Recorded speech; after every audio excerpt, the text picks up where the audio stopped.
블로그 좋은데 한 가지 유의하실 거는 최근에 신입으로 입사하신 분들 보면 한국에서 면접 본 거 다 떨어졌어요. 그런 신입이 있다니까요. 그래서 저희도 놀라고 있어요 지금. 할게요. 네네. 싱크. 일단 해야 돼요. 안녕하세요. 안녕하세요. 카카오 엔터테인먼트에서 백엔드로 개발을 하고 계시는 엄청난 분을 모셨습니다. 와!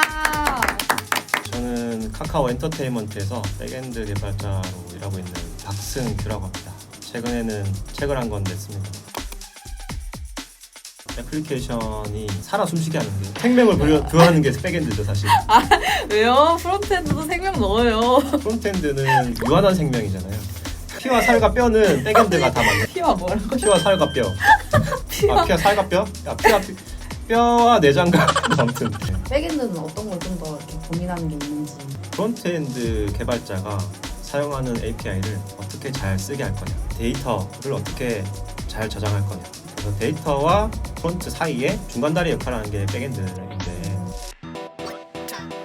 퀘스트라고 유저가 작품을 보잖아요. 몇 번 보면 갑자기 뭐 100원 주고 이렇게 하잖아요. 그거 제가 만들어요. 그럼 그 실수나면 안 되겠네요? 작년에 불났었잖아요. 아 그때 진짜 힘들었습니다. 아, 그때 영향 받았나요? 그때 저희 회사 서버가 많이 불타가지고 자세히 말씀드릴 수 없지만 연말까지 계속 야근했습니다. 아,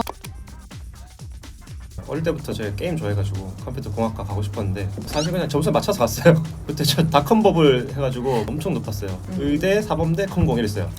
그렇게 높았어요? 네, 엄청 높아가지고 학교 다니면서 이제 컴공으로 전과를 해야지. 컴공에 전과에 필요한 걸 다 들었어요 1학년 때. 저희 집에 컴퓨터가 없어가지고 조금 이상하죠. 컴퓨터가 없다는 게. 제가 나이가 조금 있습니다. 1학년 때 컴퓨터 이제 C 언어 들었는데 실습을 하는데 집에 컴퓨터가 없잖아요. 그래서 방학 때 학교에 아침 10시에 가서 밤 10시까지 3주 동안 C 한 학기 들었고 하는 거 더하기 빼기 이런 거밖에 없는데 갑자기 게임을 만들어 오래요. 과제로. 이거 안 내면 F라고 해가지고 제가 아는 형 중에 컴공 다니는 형이 있었거든요.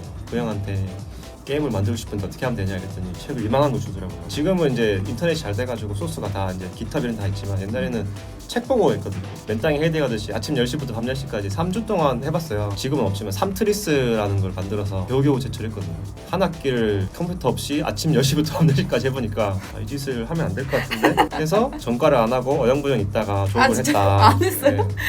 졸업을 하고 좀 방황을 했어요. 사실 아르바이트 많이 했거든요. 구청 알바도 해보고 디자인도 해보고 방황을 좀 하다가 어쨌든 내가 개발자를 해야겠다 싶어가지고 학원 갔었어요. 배워가지고 일본에 취업을 했거든요. 이것도 좀 웃기긴 한데 그 학원이 일본 취업 뭐 이렇게 해가지고 있었거든요. 컴퓨터뿐만 아니라 일본어도 알려줘요? 일본 취업 학원이니까.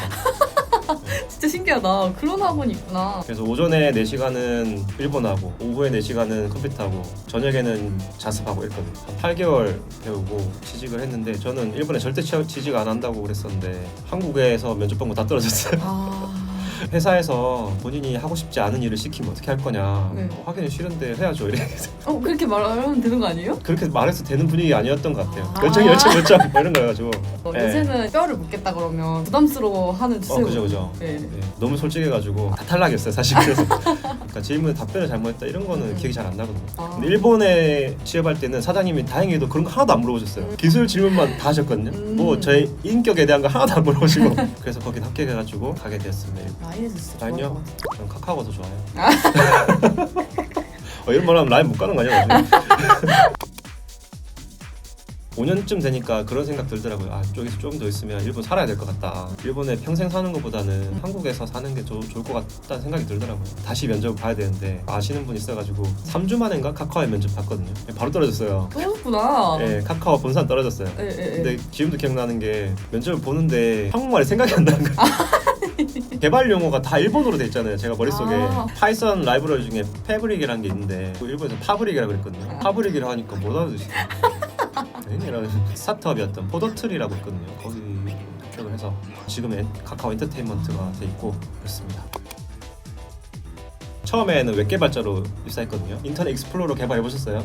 저 안 해봤죠? 네, 진짜 그거 해보면은 백엔드 개발자 하고 싶습니다. 한 픽셀 옮기고 막 이렇게 뭐 마진 값 체크하고 너무 싫더라고요. 거기다가 브라우저마다 특성 타잖아요. 일일이 막 이렇게 예외 체크해주는 거 너무 싫은 거예요. 나는 엄청 노력을 많이 했는데 달라지는 게 1픽셀 요거 차이야. 이게 너무 싫은 거예요. 테스트도 자동 테스트 못 만들잖아요. 거의 지금이야 조금 생겼지만 예전에는 거의 뭐 손으로 다 테스트해야 되니까 이것도 너무 귀찮고. 근데 백엔드는 내가 생각한 대로 어쨌든 로직을 짜면 되고 외부의 영향을 좀 덜 받잖아요. 자동화가 돼. 이런 게 저랑 좀 맞더라고요. 아예 모르는 거는 책을 봐요. 책을 근데 한 권 보는 건 아니고 다 삽니다. 그냥 예를 들어 카프카를 공부해야 돼. 그럼 카프카 이름 적힌 거 일단 다 삽니다. 그냥 돈이 많아야지 할 수 있는 공부 방법 아니에요? 돈 없어도 책은 사야죠. 네, 같은 분야의 책을 여러 권 보다 보면 똑같이 하는 얘기가 있어요. 그럼 중요한 거거든요. 그거는 보다 보면 이해가 안 되는 거 있잖아요. 그럼 여러 번 보고 이해했으면 이제 만들어 봐야죠. 책에 사란 대로 하지 말고 내가 하고 싶은 대로 해보면 좋거든요. 예를 들면 이제 뭐 숫자를 만약에 1억을 적었어요. 20억까지는 그냥 인식하잖아요. 근데 막 20억 넘게 막 0을 막 엄청 붙여보면은 이게 언제 에러가 나지? 뭐 이런 거 있잖아요. 그런 거 안 해봤는데. 뭐 이런 거 해보면은 재밌어요. 네, 그러니까 실험을 좀 해보는 거죠. 공부를 했으면 내가 이해한 게 맞나. 버그를 내보는 경험이 좀 중요한 것 같아요. 이렇게 빨간 거를 많이 봐야 좋은 것 같아요. 사실 면접관들이 물어보는 게 자기가 당했던 거 물어봤는데 알고 있어. 그래서 합격은. 누가 안 가르쳐 주잖아요? 영원히 몰라요. 제가 신입 때부터 많이 생각했던 건 뭐냐면 내가 공부하지 않으면 영원히 모를 것이다. 내가 고민하지 않고 내가 찾아보지 않으면 결국엔 내게 안 되기 때문에 많이 해보면 돼요. 많이 하면은 늘 수밖에 없죠, 사실.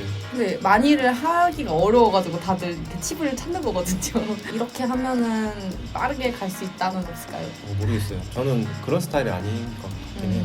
근데 개발자들 유형 중에 연구형이 있고 실습파가 있거든요. 연구형은 모든 거를 다 자기 머릿속에 정리를 한 다음에 뛰어드는 거고, 실습형은 그냥 바로 뛰어드는 거예요. 저는 이 중간이 좋다고 봅니다. 공부를 하다가 실습하고 실습하다가 다시 공부하고 이렇게 왔다 갔다 하는 게 저는 사실 이렇게 좋다고 보고요. 한쪽으로 치우치는 거는 안 좋은 것 같아요. 효율적인 거가 뭔지는 잘 모르겠지만 비효율적인 거 확실히 있는 것 같아요. 코딩도 정답은 없지만 오답은 있다고. 잘못된 거 있죠. 일단은 HTTP 이거는 기본이라 가지고, 근데 이거를 깊게 팔면 좀 힘들거든요. 이거 딱 돼야죠 사실. 인터넷 어떻게 되는 건지 알아야 되고, 네트워크니까요. 일단 프로그래밍 언어 알아야 되고, 프레임워크 알아야 되고, 인프라도 좀 하면 좋고, 보안도 알면 좋고, 할 게 뭐 천지입니다. 한 번에 바로 네스트.js 공부하는 거는 어떻게 생각해요? 괜찮죠. 순서는 상관없구나. 하다 보면 다른 걸 하게 됩니다. 사실. 네. 완성된 제품을 하나 만드는 게 사실 중요하기 때문에 나는 뭘 만들고 싶다라는 걸 정하는 게 좋고요. 그게 없으면은 클론 코딩도 많이 하시더라고요. 그것도 좋다고 생각해요 저는. 근데 이제 그 사람에 맞는 거 코드 하나, 토시 하나 안 틀리게 똑같이 만드는 것보다는 조금 다르게 자기만의 방법으로 클론 코딩 해보는 거는 매우 도움된다고 생각합니다.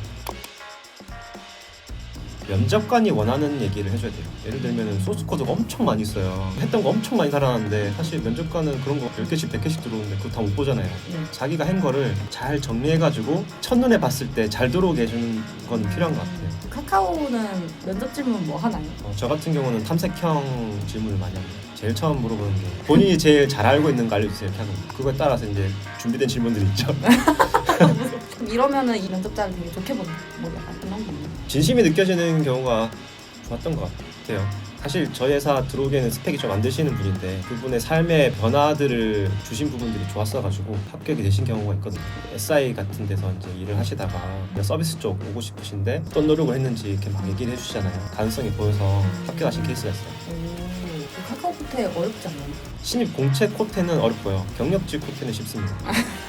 그럼 노릴 거면 경력직으로? 그럼요. 저도 합격할 정도니까 쉬워요. 아유, 개발 잘하시잖아요. 코딩 테스트는 잘 못해요.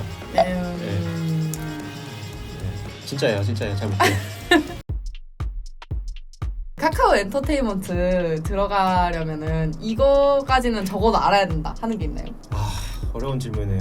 최근에 신입으로 입사하신 분들 보면 언어적인 기본기가 굉장히 탄탄하신 것 같고요. 스프링 같은 것도 보면은 신입이라고 보기 힘들 정도로 수준이 높으세요. 사실 언어와 프레임워크의 수준을 높이셔야 된다. 신입 치고는 현업을 바로 했을 때 당황하지 않고 할 수 있을 정도의 수준이 되면 아주 좋다.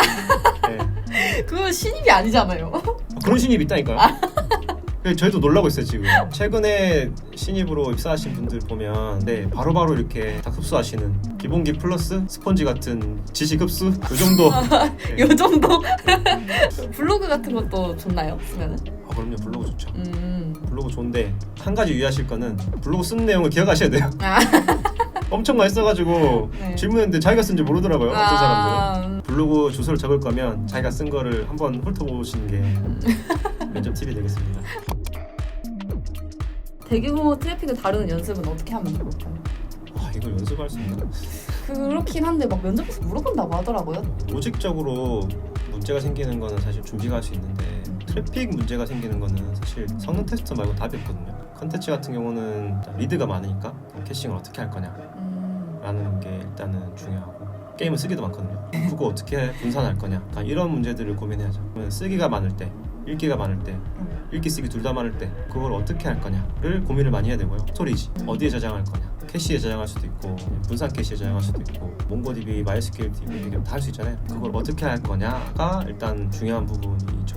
그 실제로 면접관 참여하셨을 때 그런 질문 하셨어요? 이거 묻지도 않아요. 아 그래요? 왜냐면 대규모 트래픽을 받아본 사람이 많이 안 와요 면접 보러. 해봤을 것 같은 사람만 물어봐요 저희는. 대규모라는 게 어느 만큼 대규모라는 게 없잖아요. 대규모 트래픽이라는 거 자체부터가 조금 말이 좀 이상해요.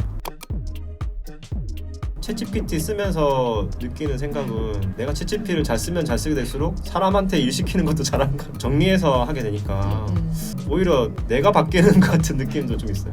현업에서는 챗GPT를 어떻게 바라보고 있나요? 무조건 해야 된다 느낌. 무조건 도움이 되기 때문에 알아놔야 되고 써봐야 된다. 그래서 회사에서도 지금 계속 써보라고 하시는 분들이 많이 계시고요. 챗GPT 때문에 더 일자리가 없어지는 거 아니냐라면서 불안해하고 계시거든요. 업무가 너무 많아요. 개발자는 더 계속 필요할 것 같고 업무가 더 많은 부분들을 빈자리를 채워줄 수 있는 게 챗GPT 영역이 아닌가. 계속 은퇴하기 전까지 개발을 하는 게 일단 목표긴 하고요. 개발자들이 이렇게 테크트리 타다 보면은 매니저 트랙이 있고 코어한 개발자가 되는 트랙이 있는데 개발자로 가는 트랙이 우리나라 회사는 많이 없어요. 특히 나이 먹은 개발자는 거의 이렇게 관리자로 가거든요. 가능하면 개발을 오래 하고 싶다라는 게 일단 생각이고요. 개발을 잘하고 싶죠. 예. 맨날 목표가 개발 잘하고 싶다는데 15년 뒤에도 그 목표가 그대로일까요? 쉽지 않죠. 네. 항상 나보다 잘하는 사람이 있어. 감사합니다. 그것까지 알아야 된다고 이런 거 안 하시나요? 족고지는 맨날 그렇게 하던데 아니 저 그 족고지한테 밀린 거 아니니까 그 족고지 맨날 이게 기분이야.